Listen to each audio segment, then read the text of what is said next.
અલે આ કાળું આવ્યો. આ કાળું આ બેટા શું છે? ફોન આપો ને, ફોન કરવો. ફોન કરવો? હેલો, હું કાળું બોલું, ઘરેથી હવે નીકળું છું. થોડા પાટિયામાં લઉં, તું જલ્દી આવજે. હું બહુ રાની જઉં, પહેલે જ કહી દઉં તને. સારું, ચાલ બાય, હું મૂકું. કોને ફોન કર્યો? હું તમને કહું તો ખરી, પણ તમે કોઈને કહી ના દો. હા, નહીં કીધું. મારી ફ્રેન્ડ છે ને સ્કૂલની, એના આગળ હું જઉં છું મૂવી જોવા. એટલે ફ્રેન્ડ એટલે છોકરી કે છોકરો? છોકરી. છોકરી જોડે મૂવી જોવા જાય? હા. ઓહો. ચલો હું જાઉં, પેલી વિચાર છોકરી વેટ કરતી હશે.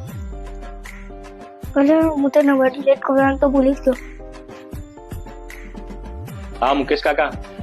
હા, તમારો છોકરો છે ને છોકરીઓ લઈને ફરે છે. વિશ્વાસ ના આવતો ને તો નરોડા પાટી જઈને જોઈ આવો. હા, પિક્ચર જોવા જવાનું છોકરી જોડે.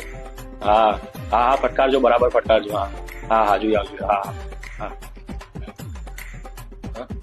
હવે હું તમારી બીમાર લેવા કદી નહીં જાઉં. એ ભાભી, તમારો ઘરવાળો પેલી ચિંકી લઈને બાઇક પર પડે, થોડું ફટકારવાનું રાખો.